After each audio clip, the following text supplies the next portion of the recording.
Recently, I've noticed a few mainstream media outlets promoting a complete lunatic without disclosing to their large audiences that she is, in fact, a lunatic. And so it is my duty today to tell you that Jeanine Younes is, in fact, a complete lunatic. Do not fall for this whitewashing that makes her seem sane and rational. I will admit these platforms have done a very good job of hiding the lunacy. In January, Younes appeared on The Daily Show, where Jon Stewart glazed her for her commitment as a lawyer focused on defending American civil liberties during a particularly illiberal fascist crackdown. And now, last week, David Remnick featured her on the New Yorker Radio Hour podcast, where they chatted about Americans' seeming declining interest in protecting free speech, particularly when it comes to topics like criticism of Israel. In both of those interviews, Younes comes across as measured and intelligent, making several points that I wholeheartedly agreed with. And boy, is that a problem, because you know what other interview she did where she comes across quite well?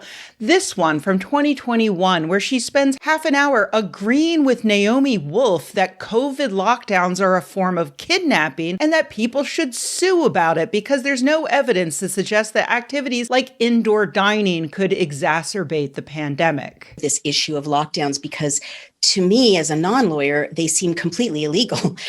What's your view about that? Yeah, I've been very puzzled about why there aren't more lawsuits. It seems to me that there are so many constitutional deprivations going on here. I mean, Can you explain to the layperson what that means, yes. A constitutional deprivation? Yes. So the Constitution gives people the right to assemble for religious purposes, but also for non-religious purposes. And that was completely taken away from us through lockdowns. And I could see a sort of, in a real justification or emergency for a short time, a week or 2 weeks, saying, okay, we can't have people assemble. But for this to go on for months and months and months, and now we're looking at a year, and some countries are saying, the UK, Australia, they're looking at, possibly 2 years of lockdowns. For this to go on for so long is, in my opinion, a basic deprivation of constitutional rights. And what's the remedy for that typically? A lawsuit or criminal proceeding? Jeanine Younes used to be a public defender in New York, but she found great success at the start of the pandemic by not just spreading wild misinformation, but by actually suing to stop public health officials from doing their job to try to control the pandemic, and suing to stop social media companies from cracking down on misinformation. As Walker Bragman detailed on his newsletter earlier this year, Younes was litigation counsel at the New Civil Liberties Alliance, a right-wing lawfare group known for challenging federal regulatory authority. There, she fought COVID mitigation policies, including a vaccine mandate at Michigan State University and testing and mask requirements for unvaccinated employees at George Mason University. And her greatest accomplishment, which did in a way make it into these mainstream media appearances,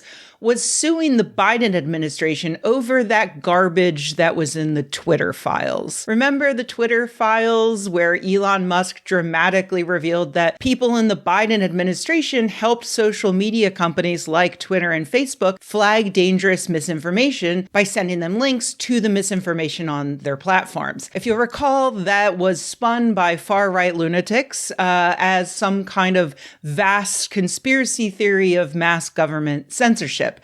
So yeah, she took that shit to the Supreme Court, who looked at the case and said, hey, do you have any of that evidence that the government pressured these companies into removing this misinformation against their will? And when the plaintiffs, who included noted COVID denier and current director of the National Institutes of Health, Jay Bhattacharya, couldn't provide any evidence, they dismissed the case. I was aware of that disaster of a case, but Bragman points out that she tried again in 2023, suing the Biden administration on behalf of people who claimed that they were injured by COVID vaccines. Luckily, that failed as well.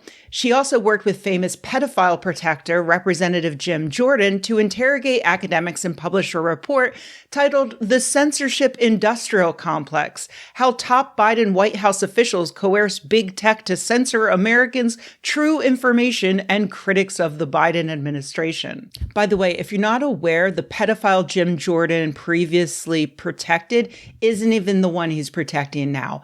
So, look into that if you have a minute. Anyway, her anti-science, anti-public health actions were just glossed over in these interviews as she's just so committed to civil liberties that she criticizes both sides without ever going into any of the details that make it clear that she is a litigious conspiracy theorist who was so committed to spreading misinformation about a pandemic that was killing millions of people that she took it to the Supreme Court. And why wouldn't someone like Jon Stewart spin things that way? I know he's a beloved liberal comedian, but honestly, fuck Jon Stewart. Remember the rally to restore sanity and or fear in 2010 when he and Stephen Colbert invited the majority of Americans to come together? You know, the 70 to 80%ers who don't hold extreme political views. The people who say, I may disagree with you, but I'm pretty sure you're not Hitler. Geez, how did that work out? Did special guests Kid Rock and Cat Stevens convince everybody to take the temperature down? No, look, I remember thinking that rally looked fun and clever back then, but I was wrong. And I realized it as soon as one of my friends pointed out that Cat Stevens literally called for Salman Rushdie to be executed for blasphemy, and he never apologized for it.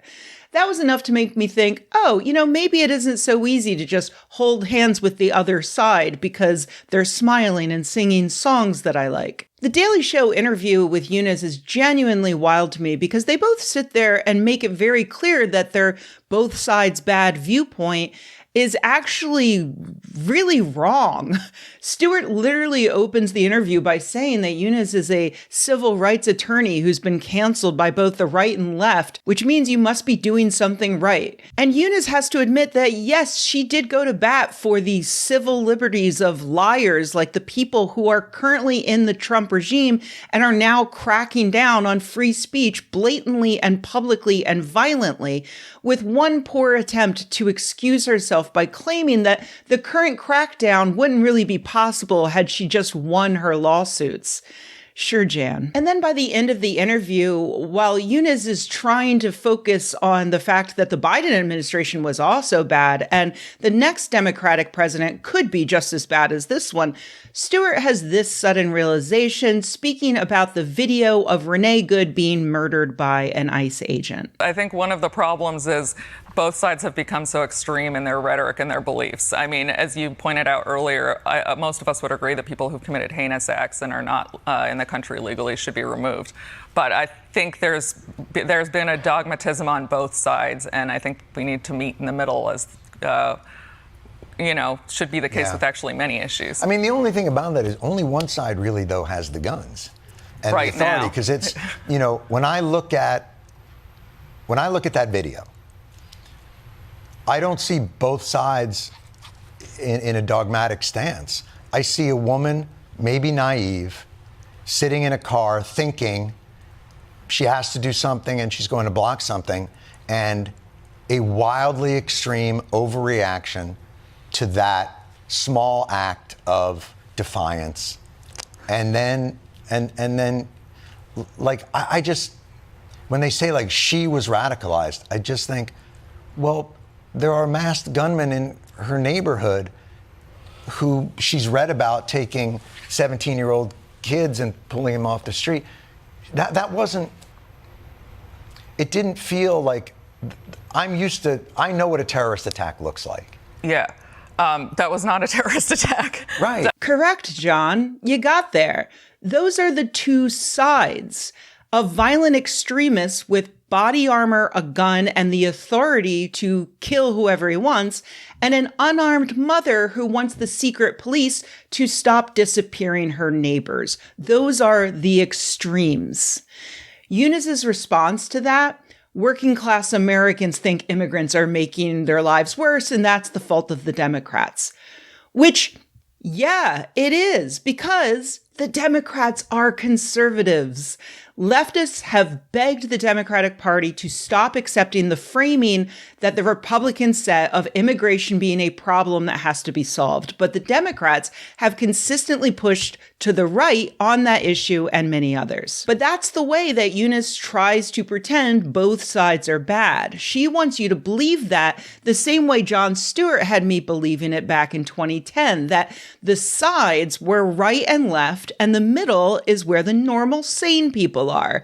But that's just not true. Both sides she's criticizing here are on the right. And obviously she is correct to criticize them, just as she's correct to worry about what future administrations will do with the powers that the Trump administration is currently seizing. And just as she was correct on the New Yorker podcast when she criticized vague legislation that attempts to criminalize the speech of students who support Palestine. But agreeing with someone is not a good reason to platform them. Just like Republicans should worry about what a different president may do with the powers Trump is claiming right now, we should worry about what people like Eunice will do with the attention we're giving her for her good takes. Because someone who took Twitter can't delete my post about how vaccines cause turbo cancer because that's censorship to the Supreme Court is bound to have future bad takes too.